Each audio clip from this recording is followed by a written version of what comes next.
Gary DePaul with Unlabeled Leadership. Welcome to episode 97, Matt Richter and the Unpredictability of Leadership Potential.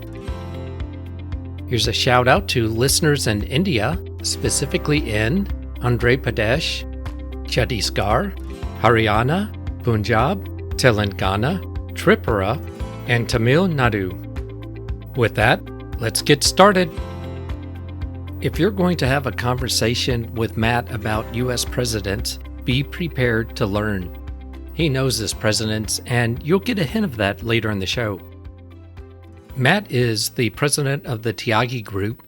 He is a podcaster, co-host of Truth in Learning, and he is the co-founder of Learning and Development Accelerator, which is a global community for talent development professionals. Have you ever taken an online course that was just terrible? If so, and you happen to be in the L&D community, you might want to talk to Matt because he knows how to make your online courses much more interactive and effective. One more thing, Matt blogs sometimes for the Learning and Development Accelerator, but he also blogs for HPT Treasures. You'll be able to find that information in the show notes. Part 1. Find your Thiagi Spark. If you're effective at leadership, chances are you've developed trust with your team, your peers, customers, and anyone that you work with. In this story, Matt talks about trust and what it takes to build that trust. Here's Matt to explain. Many years ago, I was a budding young student, all of 16, 17 years old. I was at the University of Rochester, and I had the wonderful opportunity to study with the great cultural theorist, Mieke Bal. She was incredible.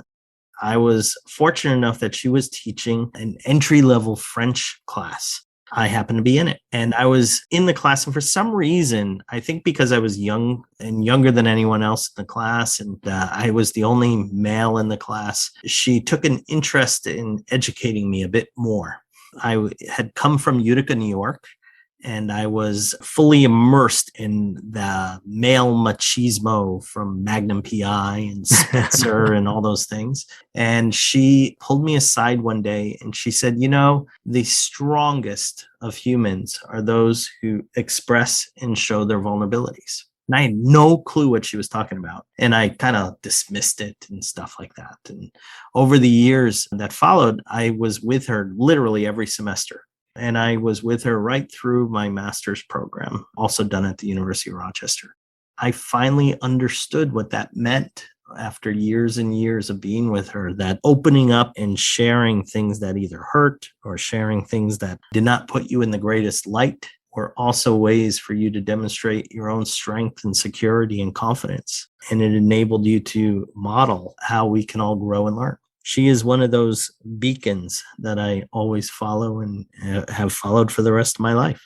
What I find fascinating about people in corporate America who are just starting out their first supervisory position, like a frontline role, they tend to do the opposite. If there's a feeling like this gut feeling that you have to show that you're an expert, you know what you're doing, and this fear of that you're going to get exposed as not being the expert leader, it just goes against the grain that if you're just open and vulnerable with the people you work with, it changes everything. Well, it's about being authentic, right? Yeah. Authenticity, whether you fake it or not, is a great behavior for us to ascribe to. And yes, I'm kidding about faking it. It's the notion that if I'm authentic with you, you start to trust me. And when you start to trust me, there's a lot more leeway in how we engage with each other, and people are willing to engage with you more.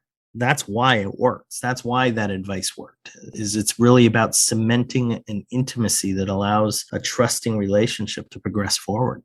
When you're open to other people, then they tend to open up as well. Someone has to go first.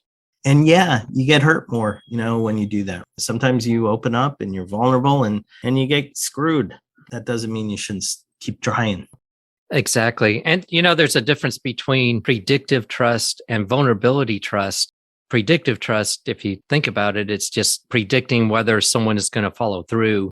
The vulnerability trust really is about you're allowing someone to know something about you that they could use it against you. Right. Right. Well, Thiagi, my mentor and business partner, Thiagi, he talks about trust as 5 factors. He says that trust is really how well people view you as selfless within a particular context, that you have their back. Secondly, the idea that you are predictable behaviorally within that context. If you go to your boss and your boss yells at you on Tuesdays, but on Wednesdays is nice to you, well, you can't really predict necessarily that you can go in with bad news or need advice and get it.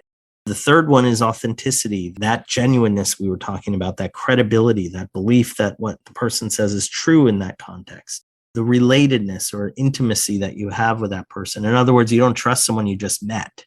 Or at least I hope you don't. All right. Yeah. And then lastly, a person's know-how or competence to do the task.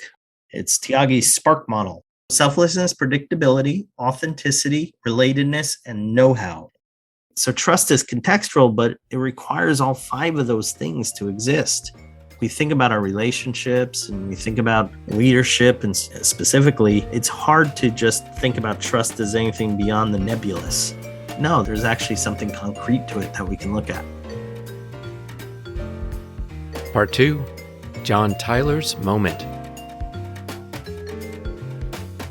On the podcast, I've talked with guests about how leadership can help others develop mentally and morally, and how it could help a whole team, a department, an organization. But what about a country? Matt shares with us his passion about U.S. presidents and the history of them. In his book, The Leadership Story, Matt explains how several presidents influence and shape the U.S. government and the country as a whole. He also shares with us a particular instance where one president sets a precedent. Here's Matt to explain. I think you know that I'm a U.S. president groupie. I love U.S. presidential history and have been slightly devastated by the previous 6 years, really, if you think about when the election started. Until that devastation, I've just always been fascinated by even the worst of the worst U.S. presidents exhibited some kind of leadership event. They had something even abstract that it was hard to always identify that made them leaders. Some of them are guys like John Tyler. John Tyler became president when William Henry Harrison died a month into the presidency. And this is the first time we saw in the United States a vice president elevate to the actual presidency. And we didn't know what to do. There was nothing in the US Constitution that told us, well, this is what we even call this guy. You know, several members of Congress wanted to call him the acting president. Others didn't even want to call him president. They didn't want him to have the powers of the presidency. And John Tyler, who was literally one of the worst presidents until recent years, he did one good thing. He said, no, guys, I am the president. I am taking this power because this is what is logical. This is what makes sense. And he set a precedent through the sheer force of his will for what the ascension of vice president to the presidency would look like. He made it so that when Zachary Taylor died, we knew what would happen when Fillmore took his place. Unfortunately, when Lincoln was assassinated, we knew what would happen when Andrew Johnson took over, and so forth. That, to me, was one of the great moments in presidential leadership history. And you see these moments from just about everyone who's ever filled the presidency. And I'm not going to comment on the previous guy because I'm still too angry to probably look at that one objectively. But other than that, you see it in Jimmy Carter had wonderful moments where he took the vice presidency, which had been always viewed with contempt as a meaningless role, someone just sitting there waiting for the president to drop dead. He gave that person a function, moved the vice president into the White House to have an office, and he transformed the whole role. And that was a leadership moment. And you see these again time after time. And so I find it fascinating. I enjoy these stories because they demonstrate that even someone we don't view as a good leader or an effective leader, certainly not a great leader, had moments where they actually led and led well. And I love that. That is highly applicable to just the corporate setting. When you have a large organization, you may have a situation where the culture is maybe it's untrusting, Yeah. whatever. One person could go in, reset the precedents and change things. It could be either by doing something small or modeling something, or modeling vulnerability or trust. And it could have a ripple effect. And I guess the opposite is true as well. Well, yeah, exactly. I don't think you can predict who's going to be a leader. Yeah. And this is one of the big fundamental problems we have with leadership development. If we look at who has led in the past well, and we say, well, were we able to look at that person and predict that that person would have led well? I don't think we can, more than a coin toss, say, yes, we did predict that, or no, we didn't predict that. This idea that we know what knowledge, what skills, what abilities, what traits are inherent in leaders in various contexts, it's a myth, because in the end, those who have succeeded and who have done well did so based on a whole variant set of factors that were unpredictable. They were reactions to events and things. This is both what confounds us about leadership and leadership development specifically, but it's also what can be exciting and cool and fun to study. I haven't thought about it in this way, but the context, just thinking about that, can make a difference when someone goes in starting a role in management on how effective they would be from a leadership perspective. In one environment, they may not be very effective. In another one where they have a mentor or a sponsor or better support, they may turn out to be fantastic at it. Well, you take a guy like Franklin Roosevelt. Yeah. Roosevelt was viewed as not that bright. He was viewed as born with a silver spoon in his mouth and given all sorts of privileges. And no one expected him to amount to anything more than what was handed to him. They didn't expect him to go beyond that. And when he ran for president, people kind of dismissed him. He's our number 2 or number 3 greatest president in 200 plus years, 250 years now. James Buchanan was one of the most well-trained people to be president. He has literally the worst. And yet his training, you would have predicted him to have been great. It's fascinating when we think about it. I don't think we can judge a person's leadership capability until after the fact. I've often thought that if you took someone and you put them in a managerial role that they've never been in, by being in that role, they may stand up to it, be challenged by it, and learn from it. You may never have predicted that that person would have done well or not well because they've never done the role. Right. That's like taking a bunch of people in corporate training and trying to figure out which one would be a fast NASCAR driver. Right. Yeah. It's impossible. And would we have predicted Steve Jobs to have created the Apple of today? I mean, he created the original Apple, but was he all that successful? Well, they ended up kicking him out. Yeah. And then through a whole series of other endeavors, he was brought back in and then transformed the company. And some can argue he didn't do well, that there were other factors, or he got lucky, or he didn't ruin it. But no, the guy was brilliant at being a visionary. He certainly led Apple to the heights that were unforeseeable. No one would ever have predicted Apple to be a huge, huge company, right? That was Steve Jobs. It's hard to understand the full impact that he had, or okay, it may not be hard, but it can be challenging. But if you just look at the stock price, you could see just how it skyrocketed. I'm just blown away at how fast it went up when Steve Jobs came back and was able to combine technologies to come up with something revolutionary that you could hold in your hand. When he came back, there were 1 or 2 quarterly filings away from bankruptcy. They were the walking dead. I don't know how much he gets credit for it in the end. I know what the narrative gives him credit for, but does he really get credit for it? Well, there were a lot of other people involved. This is where some of the theory comes in. Do we view leadership as an individual, or do we view leadership as a systemic thing that, right? Is leadership more of a system made up of multiple parts that come together? I'm leaning more and more toward that. That explains someone could be the CEO of one company and do exceptionally well, is drawn and recruited to a different company in a different industry, or maybe even the same industry, and does a terrible job. Yeah. Well, look at football. Wouldn't you argue that a football coach is a leader? Just positionally, they are the leader of the team, right? Yeah. Well, how come then you can't take any NFL coach move that person, it's a him, there's never been a woman. So move him to another team and have him win the Super Bowl with another team. Just hadn't happened. Only 2 have gone back to the Super Bowl with another team, but didn't win. You know more about football NFL coaches than I do. That's all I know, by the way. Don't ask me anything else about football. So. Part 3, labeling and pressure. Let's face it, leadership is hard to define. If you looked at all the definitions of leadership, sure, there may be some overlap with some of them. Some definitions, well, they just contradict other ones. With the leadership, Matt has some unusual advice about the definition of what it means and offers something unusual. Again, here's Matt. First of all, I would ask yourself to stop thinking about leadership.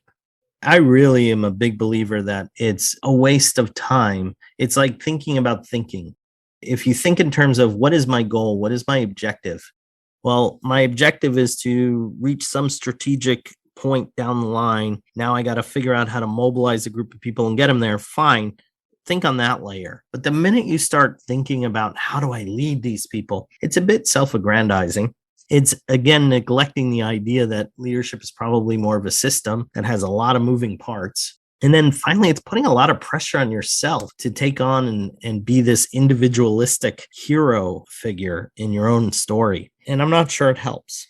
I urge people to think in terms of what is it you want to achieve? Now find a way to get there. And if you can do that, then you stop trying to have a level of self-awareness that can derail you.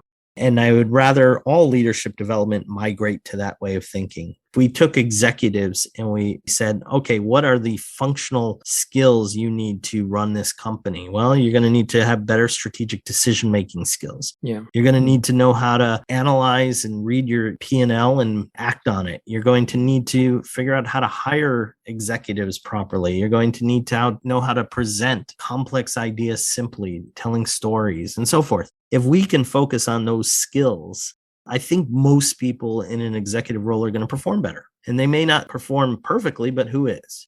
Instead of us focusing on this, again, nebulous, vague idea of whatever the heck leadership is, we spend too much time trying to teach people to lead rather than just getting people to do their jobs. And if they lead, they do so. If they don't lead, well, they probably still do something that's good. When you overthink it or you have no training, no experience in leadership, then there's the myth of thinking leadership is heroship. Right. I'm telling you, I am so sad that Angela Merkel is stepping down. I'm really upset about this because here's a woman who has led Germany 16 years, I think, 16 years now. She has been incredible. Again, no one predicted her to have the impact she had. Number 2, I don't think any of us ever really viewed her as a leader until we knew she was leaving. I think we viewed her as a bureaucrat, or we viewed her as running the country very efficiently. But what she did was she led Europe. She led Germany, of course, but she led Europe. And in many ways, in the vacuum post-Obama, she led the world. She's been a beacon of inspiration in a way that no one could have seen. No one could have identified, and I don't think any of us would have called her that until it was over. She did step up to fill a vacuum from the Obama. Yeah, and you're right. She did make a substantial difference. I agree with you too, that she exemplified leadership and really came to it, But without us naming it. Yeah. No one associated the label with her again until recently. You can't just say she was a great leader 2 years before she leaves. If we take her entire 16-year tenure, she was incredible for pretty much most of it. In retrospect and looking back, I think the German people and the rest of the world can look at her and say, oh my gosh, look what we had. And that's just with what we can see. Exactly. There's so much that goes on in the background. Back to the idea of the executive, getting them to focus on the tasks related to their role, but also instead of calling it leadership, having them develop their ability to interact and engage their own team. You don't have to call it leadership to be able to do that.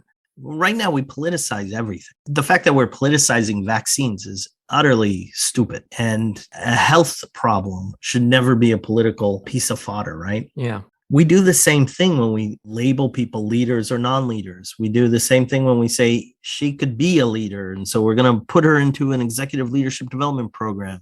We put these labels on people, whether you're talking about politics in society or you're talking about politics within an organization. That by definition, that label puts onto someone some kind of political filter. It doesn't have to be.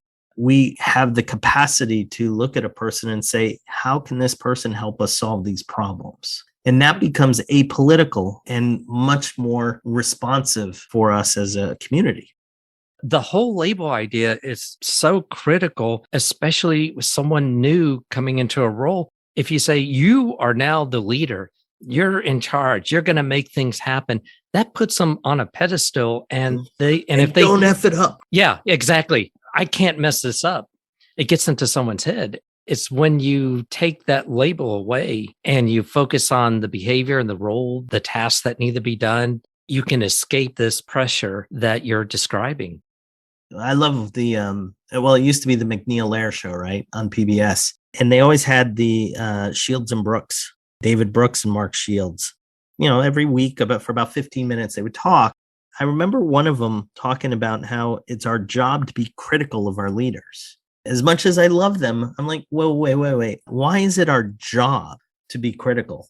What if we weren't so critical, except when we needed to be? Is it possible that we could give someone the benefit of the doubt?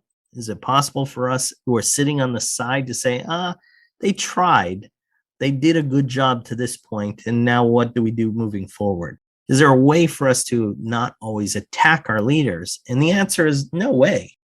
We're going to attack whoever's at the top of the mountain. And that, again, is the problem with having an individual sitting at that perch in that role that's probably an illusion. It's an illusion if we think it's just one person leading the way. And yet we set it up. It's so natural for us to try and knock that person off the top of the mountain so someone else can take their place. But it's illogical, and it doesn't sustain our society. My thanks to Matt Richter. If you'd like to learn more about Matt, go to the show notes. And if you have a comment or question, go to unlabelleadership.com, click the message icon, and you can leave a voicemail message up to 1 minute. I'd like to thank those who contribute to the show. Your contributions makes a difference because this is a volunteer service. Mostly, though, I'd like to thank you for listening. This is Gary DePaul. Until next time, lead on.